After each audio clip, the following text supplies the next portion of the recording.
ये जल्दी जल्दी और एक्सक्लूसिव है, बहुत बढ़िया। अचानक हो गया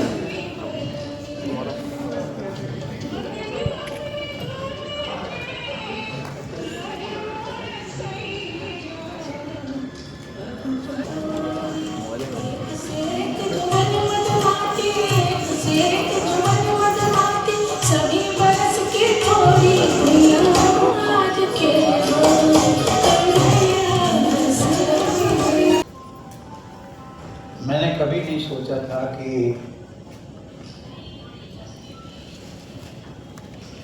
जिस देवी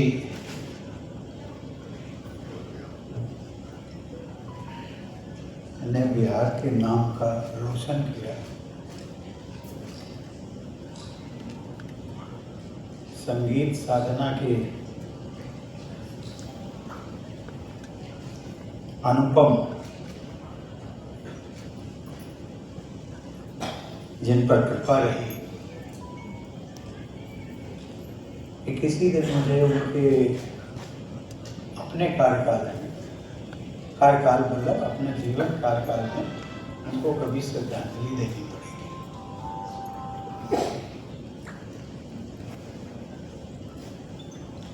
वो अभी मैं चौबे जी से बात कर रहा था कि उनकी उम्र कितनी थी। मुझे बताया गया कि 71-72 साल। इस बीच में वो हम सबको छोड़कर चली गई और दुर्भाग्य से उसके पहले उनके पति महोदय चले गए और एक ऐसा संयोग बना कि मैं 2 दिनों के लिए बिहार आया था।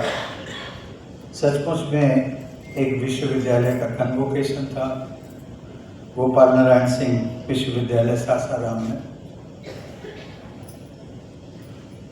उसमें मैंने जाने की स्वीकृति दी और उसके पश्चात एक पत्र द्वारा मुझे सूचना मिली कि शारदा दीदी के जो शोक श्रद्धांजलि है उसका भी आयोजन आज किया गया।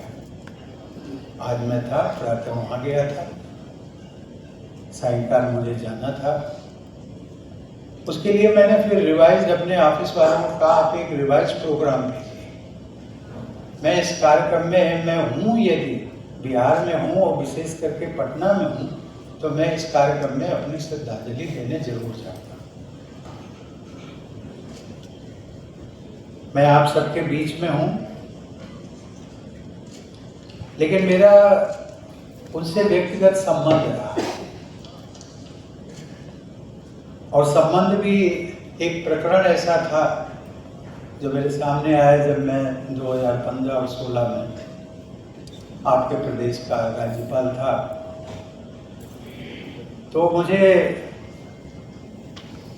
मैं भी उनको एक छोटी बहन के रूप में कुछ लोगों ने परिचय कराया। वो जब मुझे पहली बार राजभवन में मिली तो उन्होंने मुझे बहुत प्रभावित इस दृष्टि से कि शिक्षा जगत से जुड़ी एक भद्र महिला के रूप में, सुसंस्कृत, विद्वान और अत्यंत विनयी भाव, ऐसे संवेदनशील बहन से जब मेरी मुलाकात हुई, मैंने पूछा कि आप किस लिए आए, और उसके पहले मुझे उनका पत्र मिला। पत्र में उन्होंने कुछ जिक्र किया अपनी सेवाओं से संबंधित कठिनाइयाँ थी। मैंने उनको जो एक प्रक्रिया होती है कि आप इस प्रक्रिया के दौर से आपको गुजरना पड़ेगा। पहले आप अपनी जो आपकी दिक्कतें हैं उसको आप अपने कॉलेज के प्रिंसिपल, उसके बाद फिर वाइस चांसलर के बाद में फिर हमारे यहाँ पर चांसलर के नाते वो प्रक्रिया से गुजरी, लेकिन उनको कहीं न्याय नहीं मिला। तो जब मुझे मिली तो मैंने कहा कि मेरे पास आपको हियरिंग देने का अधिकार है और यदि हो सकता है तो जो आप कह रही हैं या आपके बात में सच्चाई है तो मैं जरूर प्रयास करूँगा। और मुझे जब जानकारी मिली कि उनकी लगभग 38-39 साल की सर्विस हो गई है और वो 1 साल बाद रिटायर होने वाली हैं, उनका जो रिटायरल बेनिफिट्स होता है, जो ग्रेच्युटी अमाउंट होता है, वो कुछ भी नहीं मिलेगा यदि उनकी सर्विसेज को रेगुलर नहीं किया जाता। मुझे बहुत आश्चर्य हुआ और उस समय मेरा ध्यान बिहार की जो उच्च शिक्षा में क्या सुधार किए जा सकते उस पर मेरा ध्यान बहुत ज़्यादा केंद्रित था। मैं उनकी अपील को सुना और उसके पश्चात एक निर्णय दिया। संयोग बस वो निर्णय उनके पक्ष में आया, उनको बेइज्जती भी मिली, लेकिन मुझे प्रसन्नता इस बात की हुई कि उनके लिए मैं कुछ कर सका।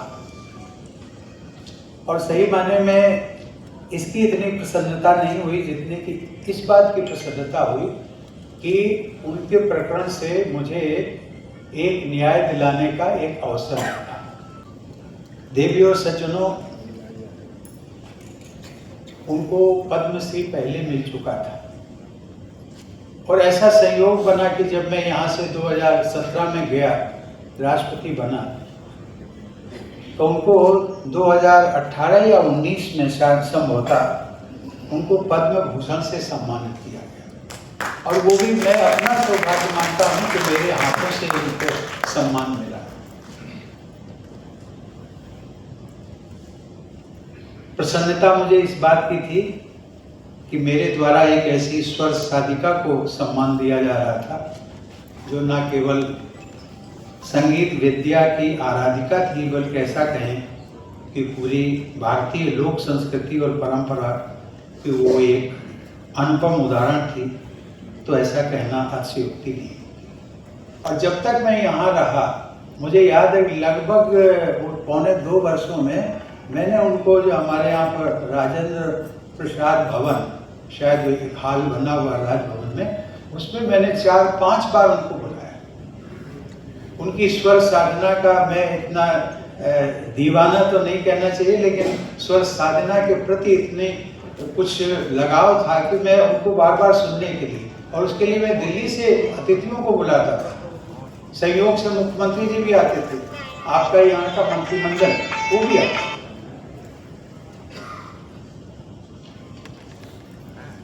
शारदा जी के दोनों बच्चे, अभी मुझे बिटिया भी मिली, मैंने उसको यही कहा कि बेटे तुम्हारा बिल्कुल चेहरा अपनी माँ पर गया। आज जब मैंने इनका चित्र देख रहा हूँ, ये शारदा जी खड़ी हुई है, बिल्कुल अभी ऐसा लगता है कि जैसे कि अभी किसी को, मतलब आप एहसास नहीं कर सकते कि वो हमारे बीच में नहीं है।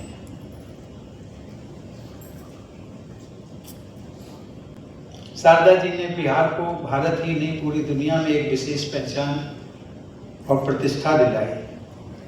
बिहार का लोक पर्व छठ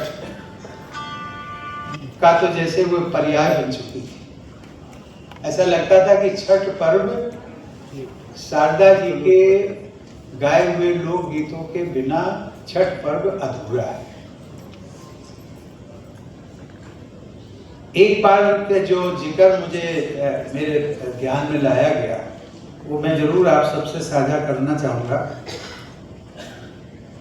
मुझे बताया गया एक बार वो मॉरिशस गई थी और जब वो अपनी कार में बैठी थी तो उन्हीं दिनों शायद छठ का पर्व चल रहा था। तो आप लोग जानते हैं मॉरिशस द्वीप ऐसा है जहाँ पर भारतीय ही मूल रूप से और बिहार इस क्षेत्र के लोग गए थे अंग्रेजों के कार्यकाल में। तो उस गाड़ी में जो था वो चालक वो छठ का गीत बजा रहा था।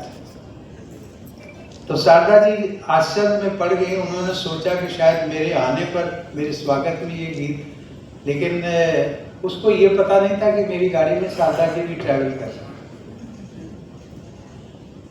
तो जब वो उतरने लगी तो शारदा जी ने पूछा कि ये गीत किसका सुन रहे थे आप? तो उसने कहा कि भारत की एक महान गायिका शारदा सिन्हा जी हैं, ये गीत उनका है। और बाद में जब शारदा जी ने उसे बताया कि भाई आपकी गाड़ी में जो चलने वाली महिला है उसी का नाम शारदा सिन्हा है, तब वो ड्राइवर बहुत बेहद खुश, और हम उसके मनोभावना को समझ सकते हैं। उसने तुरंत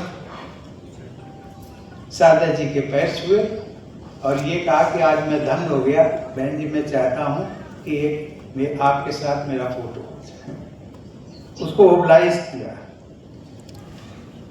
लेकिन इस प्रकार की शारदा जी को लोगों ने देखा कम, उनको सुना ज्यादा।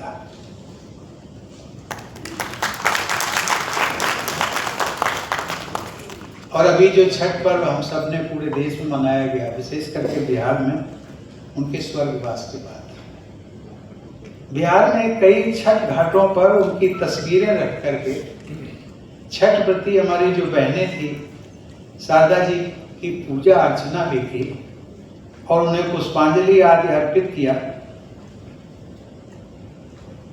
जैसे कोई मनुष्य भी अपनी साधना, संकल्प, आचरण, व्यवहार और कृत्यों से देवतुल्य हो जाता है, उसका अनुपम उदाहरण हमारी शारदा जी थी।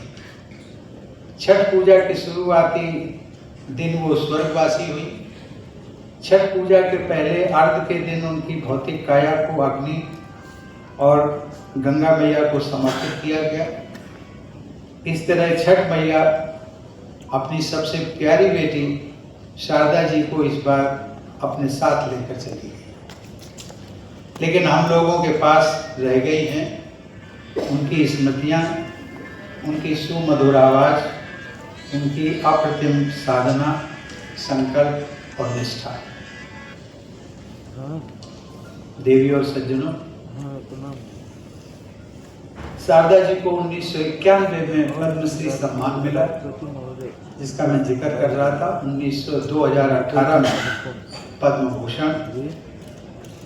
मेरे कार्यकाल में अनेक राज्य सरकारों और शीर्ष कला संस्थाओं ने भी उन्हें पुरस्कृत और सम्मानित किया।